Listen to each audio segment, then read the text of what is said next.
बंद दरवाजे के पीछे पड़ी खून में लथपथ लाशें और इसके बाद एक और लाश।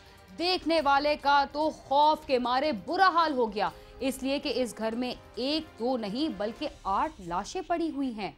सबके जिस्म खून में नहाए हुए हैं और उनके सरों पर आहनी रॉड से वार किए गए। क्या मरने वालों में ही उन सब का कातिल मौजूद है जिसने सबको कत्ल किया और फिर खुद भी मौत की आगोश में चला गया, या कोई और शख्स है जिसने बदले की आग में जलते हुए पूरे घर को तबाह बर्बाद करके रख दिया। मोहल्ले वाले भी खौफजदा हैं और रिश्तेदार भी गुमसुम कि दिल दहला देने वाले इस वाक़े का जिम्मेदार किसको ठहराएं। हमारे साथ आप भी लाहौर चलिए ताकि आपको पता चल सके कि ये वाक़या कैसे पेश आया।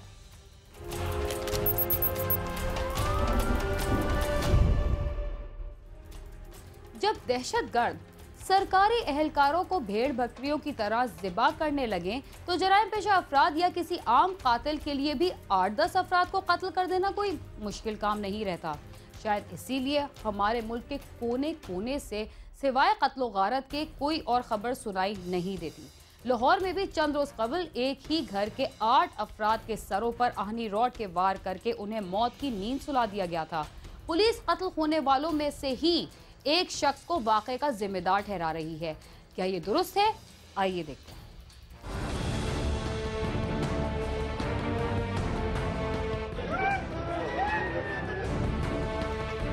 लाहौर का इलाका जोहर टाउन, वक्त है सुपहर 4 बजे का। यहाँ के मोहल्लेदारों की जिंदगी मामूल के मुताबिक चल रही थी कि ब्लॉक E1 के मकान नंबर 568 में एक मेहमान ने घर की घंटी बजाई, लेकिन अंदर से कोई भी दरवाजा खोलने के लिए ना आया। काफी देर तक इंतजार करने के बाद मेहमान ने दरवाजा खटखटाना शुरू कर दिया और 1-2 दफा दरवाजा खटखटाने से दरवाजा खुद ब खुद खुल गया। मेहमान घर के अंदर तो दाखिल हुआ, लेकिन चंद ही लम्हों के बाद परेशानी के आलम में बाहर निकला और मोबाइल फोन पर किसी से बात करने लगा, जिसके बाद पुलिस भी मौका पर पहुँच गई। लेकिन वहाँ पर मौजूद मोहल्लेदारों को कुछ मालूम नहीं था कि असल मसला क्या है।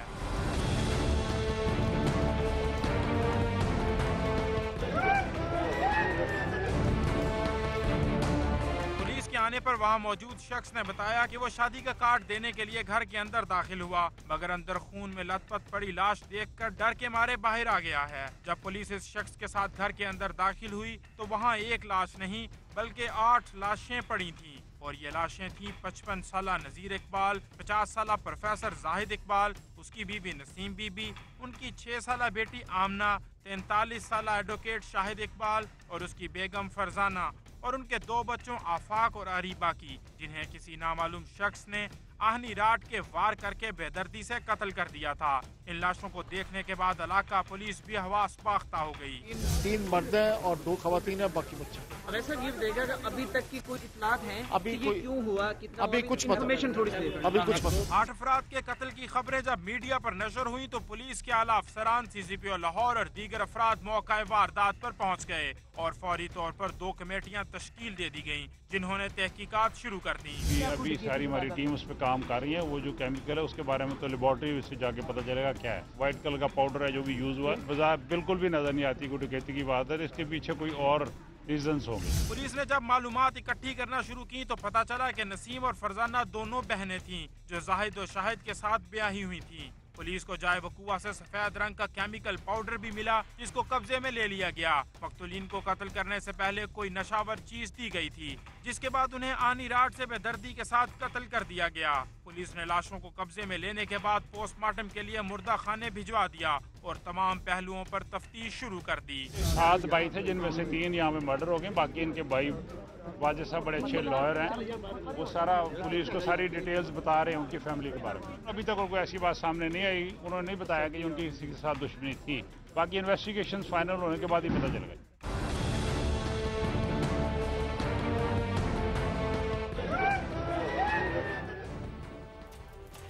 पुलिस ने रिवायती अंदाज में घर से ही तफ्तीश शुरू की और तमाम शवाहिद के लिए पोस्टमार्टम रिपोर्ट का इंतजार किया जाने लगा।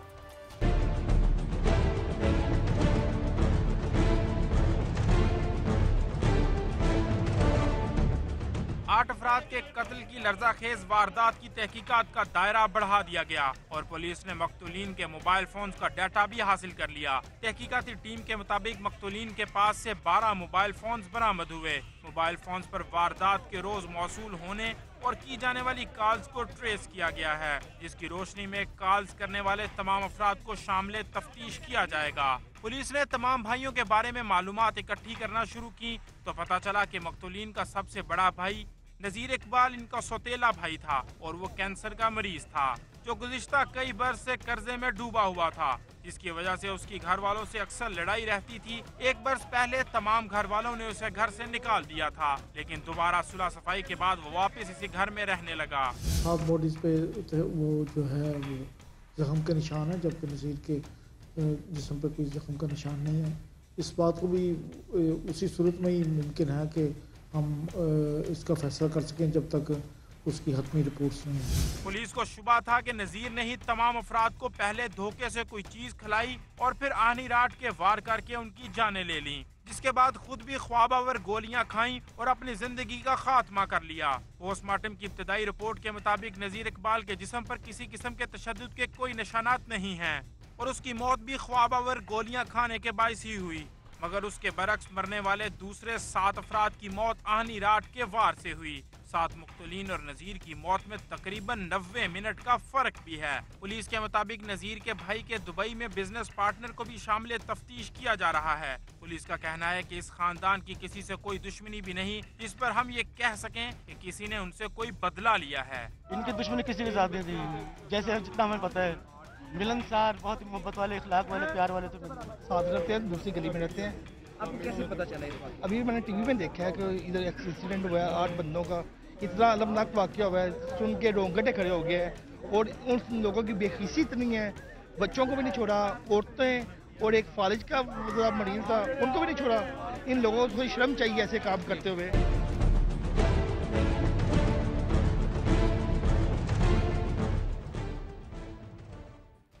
मकतूलीन को कत्ल हुए कई दिन गुजर चुके हैं, मगर अभी तक कातिल गिरफ्तार ना हो सके। देखते हैं कि अहले मोहल्ला किस हाल में है।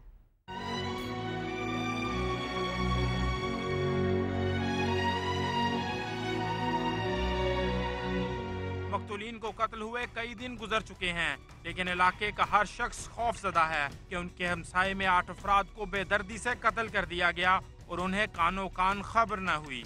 हर कोई इस खानदान के बारे में ही बातें करता नजर आता है, लेकिन जब किसी से इस वाक़े के बारे में पूछा जाता है तो उसके चेहरे पर वो खौफ के साए छा जाते हैं। कत्ल होने वाले तमाम अफराद को सैकड़ों सोगवारों की मौजूदगी में गुजरांवाला में सुपुर्द खाक कर दिया गया था, जिसमें इलाका मकीनों के अलावा सियासी और समाजी शख्सियात ने भी शिरकत की और इस मौके पर हर शख्स की आंख अश्कबार थी। कोई दुश्मनी मेरे ख्याल में मैं 82 से जानता हूँ, 82 से अब तक कोई दुश्मनी नहीं थी, बल्कि ये तो लोगों के बच्चे पालता था। हमारे यहाँ पे इंटरनेट केबल का भी यहाँ पे इनके घर नेट भी लगा हुआ था। बहुत अच्छे लोग हैं, इनके बच्चे और लेडीज़ बहुत रिस्पेक्ट करते थे। महल्ले में कभी किसी के साथ लड़ाई झगड़े का इनका नहीं सुना। आज अचानक ही सुना है कि इनके तमाम जो अहले खाना उनकी डेथ जो है ना कत्ल कर दिया गया है। पुलिस ने मकतूलीन के घर से मिलने वाली नजीर की डायरी और इसका एतराफ़ी खत फॉरेंसिक साइंस एजेंसी को भिजवाया था, जिसके बाद इब्तदाई तौर पर यह बात सामने आई है कि 7 अफराद के मुबैना कातिल नजीर की लिखाई उसके एतराफ़ी बयान के तौर पर पहचान ली गई है। नजीर ने जाती डायरी के 16 सफ़ात लिखे हुए थे, जिनमें से आखिरी सफ़े पर इसने तमाम अफराद के कत्ल का एतराफ़ी बयान भी लिखा है। सराय के मुताबिक फॉरेंसिक साइंस एजेंसी ने नजीर की लिखाई की तस्दीक फॉरेंसिक साइंस एजेंसी के शोबे क्वेश्चन डॉक्यूमेंट से की। DIG इन्वेस्टिगेशन जुल्फ़िकार हमीद के मुताबिक केस की तफ्तीश हतमी मराहिल में है और जल्द ही हक़ाइक़ से पर्दा उठ जाएगा। इधर वज़ीर आला पंजाब शहबाज शरीफ ने वाक़े का नोटिस लेते हुए पुलिस काम से रिपोर्ट तलब कर ली है।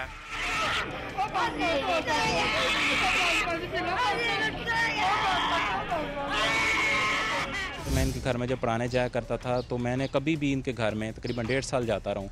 एक दिन भी मैंने इनके घर में ये महसूस नहीं किया कि कोई टेंशन है, कोई लड़ाई है। बड़े आपस में प्यार मोहब्बत से रहते थे और इनके बहन भाई भी आते रहते थे और महल्लेदारी भी इनकी बड़ी अच्छी थी। बच्चे थे, बाहर खेलते थे और बड़े तमीज़दार भी थे, तहजीब वाले थे। हम भी इधर से गुजरते थे, कभी इनका लड़ाई झगड़ा नहीं सुना था, लेकिन ये बहुत अफसोस हुआ है ये सुन के।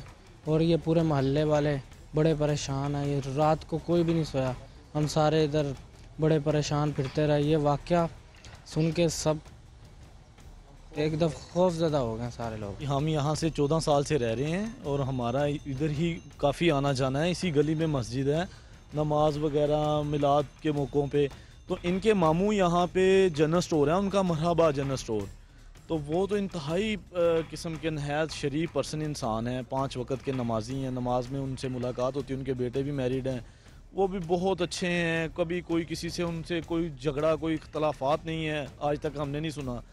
तो हम तो ये सोच भी नहीं सकते थे कि यहाँ पे और इन लोगों का भी कभी भी किसी से झगड़ा ना लड़ाई, क्योंकि इनके बच्चे भी थे साथ और ये काफ़ी अरसे से मसलन 5-7 साल से तो हम देख रहे हैं कि यहाँ पे रह रहे हैं। तो हम तो सोच भी इमेजिन भी नहीं कर सकते थे कि हमारे इलाके में इतना बड़ा सानिया हो सकता है। पुलिस इस वाक़ये की तमाम जिम्मेदारी मकतूल नज़ीर इकबाल पर डाल रही है, लेकिन मकतूलीन के घर वाले ये बात मानने से साफ इनकार कर रहे हैं। क्या वाकई नज़ीर ही तमाम अफराद का कातिल था या इस वाक़ये में कोई खुफिया हाथ भी शामिल था? इसका फैसला होना अभी बाकी है। गालिब अब्बास, समा, लाहौर।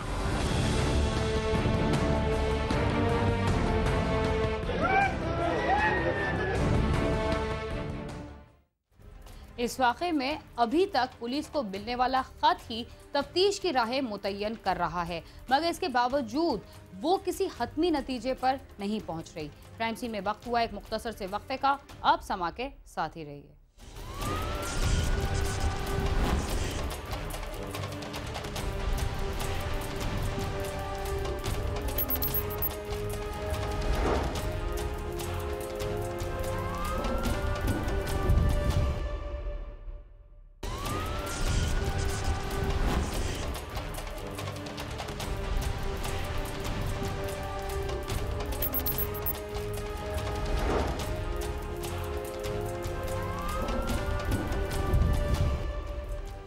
प्रोग्राम क्राइम सीन में एक बार फिर खुशामदीद।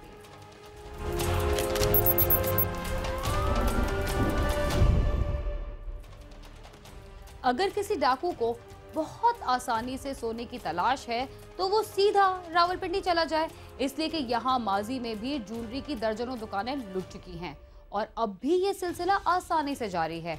अगर यकीन नहीं आ रहा तो हमारे साथ तो सादिकाबाद के इलाके में चलिए और अपनी आंखों से डाकुओं की दीदा दलेरी के साथ पुलिस की बेबसी भी देख लीजिए।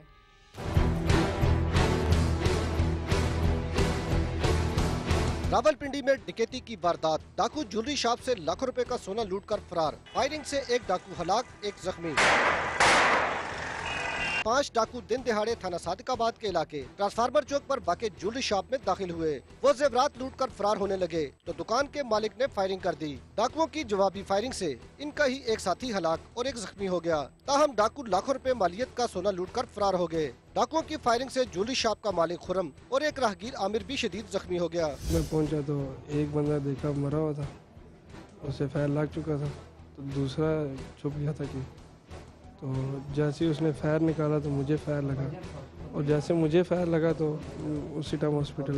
पुलिस का कहना है कि मुल्जिमान की तलाश शुरू कर दी गई है और इन्हें जल्द गिरफ्तार कर लिया जाएगा। 4 अफराद थे, चारों पठान हैं और ये 4 सद्दा के रहने वाले हैं। इन्होंने अटैम्प्ट किया है, एक ज्वेलरी शॉप है, मज़र ज्वेलर्स है यहाँ पे ट्रांसफार्मर चौक सादिकाबाद के एरिया में। इन्होंने वहाँ पे अटैम्प्ट किया है और अटैम्प्ट के बाद ये बाहर निकले हैं तो इन्होंने फायरिंग किया। आवाम क्योंकि इकट्ठी हो रही थी, इन्होंने फायरिंग की है तो क्रॉस फायरिंग में एक जो डकैत है वो हलाक हो गया, दूसरा ज़ख्मी हो गया, जबकि एक दही बड़े लगाता है उसके भी एक अलग 1-2 छर्रे हल्के से लगे हैं और एक ज्वेलर शॉप का जो ओनर था उसके पाँव के करीब 1-2-4 छर्रे लगे हैं। ताजरों ने दिन दिहाड़े डकैती की वारदात के खिलाफ दुकानें बंद करके एहतजाज किया। इनका कहना था कि थाना सादिकाबाद के इलाके जराइम पेशा अनासर की अमाजगाह बन चुके हैं। पुलिस को मुतअद्दिद बार पुलिस गश्त और नाके लगाने का कहा गया, मगर पुलिस अफसरान की यकीन दहानी के बावजूद सिक्योरिटी इंतजामात नहीं किए गए। अगर पुलिस ने मुल्जिमान को गिरफ्तार न किया तो शहर भर में शटर डाउन हड़ताल कर दी जाएगी। जो लॉ एंड ऑर्डर की सिचुएशन है वो बिल्कुल कंट्रोल में नहीं है। यहाँ पे किसी भी ताजिर की जान माल इज्जत आबरू किसी तरह से महफूज नहीं है। ट्रांसफार्मर चौक के लिए रिक्वेस्ट की कि ये रोड ऐसी है, यहाँ पे क्राइम बहुत ज्यादा है और वारदातें बहुत ज्यादा हो रही हैं, इसको स्पेशली आप यहाँ पे यहाँ एक तो पिकेट रखें ट्रांसफार्मर चौक में, गश्त का इंतजाम करें। 15 दिन पहले भी एक डाकू जो है वो इधर जख्मी हालत में गिरफ्तार हुआ था, उसको भी इन्होंने पकड़ा है। ये बिल्कुल गिरोह आए हुए हैं ज़रा थोड़ी सी थाना सादकाबाद को भी ये चाहिए कि इधर पिकटें लगाए, और ये है कि हम ताजर भी इनके साथ तामन कर रहे हैं। फायरिंग से जख्मी होने वाले दुकानदार खुर्रम और राहगीर आमिर को बेनजीर भुट्टो अस्पताल दाखिल करा दिया गया और जख्मी डाकू जहांगीर की हालत तशवीशनाक बताई गई है। कैमरामैन ज़ियाफत अब्बासी के साथ सदाकत अली, समा, रावलपिंडी।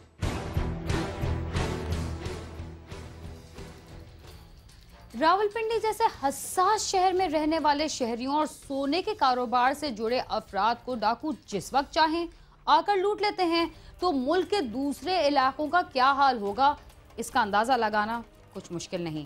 इसके साथ ही क्राइम सीन अपने इख्तिताम को पहुंचता है। अगर आप हमसे रब्ता करना चाहते हैं तो हमारा पता है cs@sama.tv। इसके अलावा फेसबुक और ट्विटर पर भी हमसे रब्ता कर सकते हैं। बीना खान और क्राइम सीन की टीम को इजाज़त दीजिए और देखते रहिए समा।